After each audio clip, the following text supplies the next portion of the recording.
बिस्मिल्लाहिर्रहमानिर्रहीम। आज हम डिस्कस कर रहे हैं वेक्टर एंड टेंसर एनालिसिस। उसका लेक्चर हमारे पास 37 है। हमारे चैनल का नाम आसिफ महमूद एपी मैथमेटिक्स है। यहाँ पर FSc, BS, BSc, MSc mathematics को डिस्कस किया जाता है। आप हमारे चैनल को सब्सक्राइब करें, लाइक करें और आगे शेयर करें। आज हम डिस्कस करेंगे rectangular form of a Stokes theorem. अब हम स्टोक्स थ्योरम को चेंज करेंगे रेक्टेंगुलर फॉर्म में। तो पहले हमने इसको प्रूव किया था वेक्टर फॉर्म में।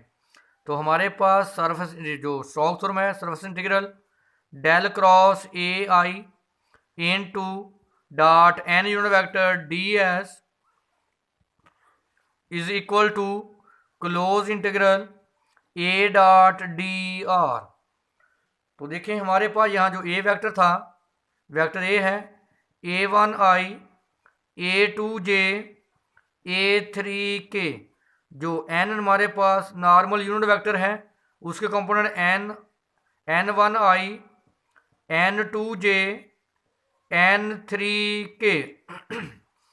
लिखो मैंने be a unit normal vector to the surface S, let alpha beta be the direction cosine direction angles with makes along the positive x axis, y axis and z axis।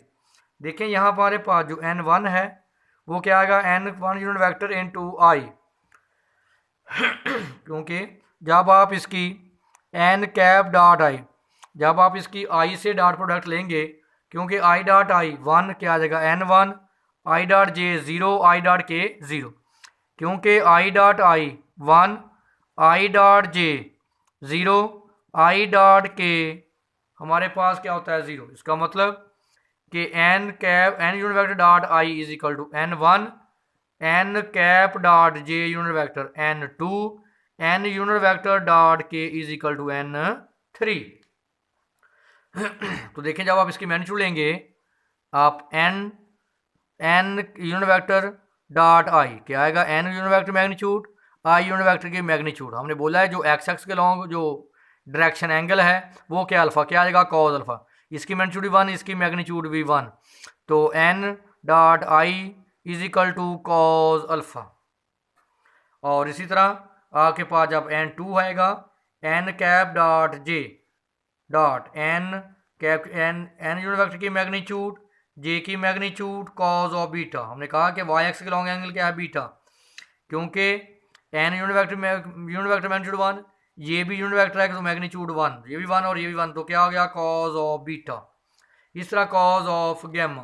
तो हम value लेंगे del cross ए की। तो देखें del cross ए की value कैसे find करते हैं। पहली रो में यूनिट वेक्टर, फिर डेल की वैल्यू पार्शल ओवर, क्योंकि डेल आपके पास होता है del partial over partial x i, partial y, partial over partial y j, partial over partial z k. फिर ए वेक्टर आपके पास क्या है, a1 a2 a3। इसको आप एक्सपेंड कर लीजिए और इसको एक्सपेंड कर लें, partial a3 over partial y minus partial a2 over partial z. इस तरह इनको एक्सपेंड कर लें। फिर आप क्या करेंगे, आप इसकी डॉट प्रोडक्ट लेंगे विद यूनिट वेक्टर n। तो लें इसकी डॉट प्रोडक्ट, जब आप लेंगे i डॉट n, फिर आप लेंगे j डॉट n, फिर इसकी साथ डॉट आएगी k डॉट n। मैंने डायरेक्ट कर दिया। देखें जब इसको लेंगे, इसकी लेंगे n के साथ डॉट, i डॉट n किसके बराबर है, कॉज अल्फा के। मैंने वैल्यू क्या पुट कर दूँ, कॉज। जब इसकी डॉट लेंगे n के साथ, आएगा j डॉट n किसके बराबर है, कॉज बीटा। जब इसकी आप लेंगे डॉट प्रोडक्ट k की k डॉट n, तो क्या पुट करेंगे, कॉज ऑफ गैमा। तो देखें ये मैंने इसकी वैल्यू फाइंड आउट कर ली है, इसकी वैल्यू मैंने फाइंड आउट कर ली। ये उठा के मैं सारी वैल्यू यहाँ पुट कर दूंगा। अब हम लेंगे a डॉट डी आर। तो a डॉट डी आर का आपको क्लियर ही है क्योंकि डी आर आपके पास d r d x i d y j d z k. तो इसी तरह a आपके पास था a1i a2j a3k।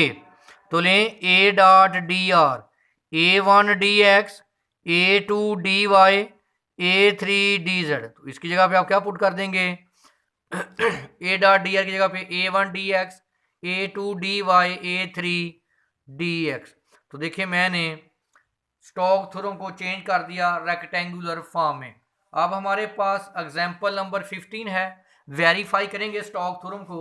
हम बराबर करेंगे कि स्टोक्स थ्योरम में सरफेस इंटीग्रल डेल क्रॉस ए dot n unit vector d s बराबर होगा क्लोज कर्व ए डॉट डी आर। तो देखें हमारे पास verify Stokes theorem for a is equal to 2x minus y i minus y z square j minus y square z k where s is upper half surface of the sphere. हमारे पास sphere है x square plus y square plus z square is equal to 1। आपको पता है कि sphere close curve है, theta हमारे पास 0 से 2 pi, where c is its boundary point, the surface as its projection on x y plane. मैंने क्या लिया, मैंने सरफेस जो हमारे पास स्फीयर है मैंने उसका प्रोजेक्शन एक्स वाई प्लेन पे लिया। जब एक्स वाई प्लेन पे लेंगे तो एक्स वाई प्लेन में जेड की वैल्यू क्या होती है 0, यहाँ 0 पुट करें, x square plus y square is equal to 1। तो आपके पास ए गिवन है, आप डी एक्स ले लेंगे। देखें ज़रा डी एक्स आपके पास क्या होता है, d x i d y j d z k, और हमारे पास जो ए की वैल्यू है 2x minus y z square minus y square z k, z की वैल्यू क्या है 0, यहाँ पुट कर जेड 0, यहाँ भी क्या होगा 0। ये हमारे पास आएगा 2x माइनस वाई आई, जेड की वैल्यू पुट करें 0, यहाँ पुट करें 0। तो अब हम लेंगे a dot d r i dot i 1 2x minus y into d x. देखें 2x minus Y d x. तो यहाँ हमारे पास जो इसकी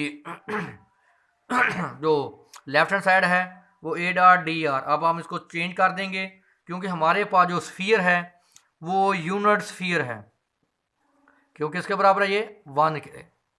तो हमारे पास x इज इक्वल टू, क्योंकि हम लिखते हैं x is equal to r cos theta y is equal to r sine theta. अब r की वैल्यू क्या है 1, तो x is equal to cos theta y is equal to sine theta. मैं इसको चेंज करता हूँ पोलर फॉर्म में, यहाँ से dx की वैल्यू निकालें, dx डिफरेंशियल कॉस का minus sign theta d theta, और हमारे पास जो लिमिट है थीटा की वो 0 से 2 पाई, क्योंकि स्फीयर क्या होता है क्लोज्ड कर्व, 0 to 2 पाई। देखें y की जगह पे पुट करें, x की जगह पे कॉस थीटा, y की जगह पे साइन थीटा, dx की जगह पे minus sign theta d theta. इनको अंदर मल्टीप्लाई करें और लिमिट को अलग करें। मैंने बोला था यहाँ पे साइन स्केयर आ जाए, तो साइन स्केयर की जगह पे आप पुट करते हैं 1 माइनस कॉस 2 थीटा ओवर 2। अगर कॉस स्केयर आए तो 1 plus cos 2 theta over 2 replace करते हैं। इसको देखें 2 साइन थीटा कॉस थीटा, आपने पढ़ा हुआ है कि साइन 2 थीटा बराबर होता है 2 साइन थीटा कॉस थीटा। तो ले integration sine minus cos 2 theta over 2, और 1 की इंटीग्रेशन थीटा साइन के साइन कॉस के साइन 2 थीटा ओवर 2। क्या कर दें, upper limit minus lower limit, upper limit minus lower limit. तो आंसर क्या आ गया हमारे पास पाई, यानी ए डॉट डी आर का आंसर हमारे पास आ गया पाई। अब दूसरी साइड भी साबित करेंगे। दूसरी साइड हमारे पास क्या है, सरफेस इंटीग्रल डेल क्रॉस ए dot n unit vector d s. पहले डेल क्रॉस ए, तो पहले रो में यूनिट वेक्टर, फिर डेल की वैल्यू, डेल किसके बराबर होता है partial over partial x i, partial over partial y j, partial over partial z k. फिर हमारे पास जो ए वेक्टर है उसकी वैल्यू है 2x minus y i minus y z square j minus y z square के। और दूसरी बात आप नोट कर सकते हैं, या तो आप ऐसे ले लें, या आपको पता है कि जेड की वैल्यू क्या है 0, ऐसे भी आप लिख सकते थे 2x माइनस वाई आई, और इन सब की वैल्यू 0 जे 0 के की फॉर्म में। चलिए हमने अभी ऐसे ही लिख लिया, ये आई कंपोनेंट, ये जे और जे के। देखिए जब आप इसको लेंगे, लें इसका derivative respect to y minus 2x y, z constant y इसका डेरिवेटिव 2y, इसका लेंगे respect to z, y constant z square का 2z। अब ये कॉलम और ये रो, देखिए मैंने लेना डेरिवेटिव रिस्पेक्ट टू x, यहाँ x इंडिपेंडेंट, तो क्या हो जाएगा 0। तो इस तरह आप इसको एक्सपेंड कर लेंगे, डेल क्रॉस ए की वैल्यू हमारे पास क्या आ गई बेटा k। अब आप देखें आपके पास x square plus y square plus z square क्या था 1, और जेड की वैल्यू क्या है 0, x square plus y square is equal to 1। अब x square plus y square is equal to 1, y की वैल्यू निकालें। Y square is equal to 1 minus x square, y is equal to plus minus 1 minus x square. Y की limit आ गई। जब आपने x निकालेंगे Y को क्या पुट करेंगे 0, वाई को 0 पुट करें, एक्स के इज इक्वल टू 1, एक्स की लिमिट क्या आ गई प्लस माइनस 1। देखिए एक्स की लिमिट भी आ गई और वाई की लिमिट, और डेल क्रॉस के की वैल्यू भी हमारे पास आ गई। ये पुट करें फार्मूले में, क्या था सरफेस इंटीग्रल डेल क्रॉस ए dot n unit vector d s. तो अब आप देख लें, आपने डेल क्रॉस ए की वैल्यू निकाली थी आपने के यूनिट वेक्टर, और हमारे पास मैंने बोला था डी एस क्या होता है डी एक्स डी वाई लिख लें या डी वाई डी एक्स लिख लें। तो देखें इसको आपको पता है, ये मैंने आपको थ्योरम में भी बताया था, स्टोक्स थ्योरम में के dot n unit vector d s बराबर होता है d y d x. Y की लिमिट हमारे पास थी, ये मैंने वाई की लिमिट पुट कर दी और मैंने एक्स की लिमिट। देखें अगर -1 से 1 है, लिमिट सेम है नेगेटिव और पॉजिटिव, तो इसको हम बेटा डबल करते हैं और लिमिट होती है 0 से 1 हो जाती है।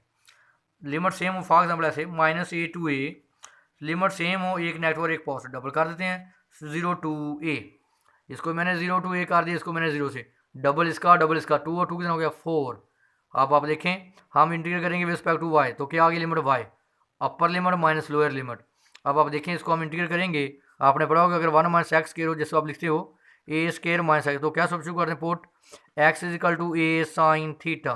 तो देखें ए की वैल्यू यहाँ पे क्या है 1, तो x is equal to sine theta, d x क्या आ जाएगा कॉस थीटा डी थीटा। और लिमिट चेंज करें, एक्स की वैल्यू एक 0 है, एक्स की एक वैल्यू क्या है 1।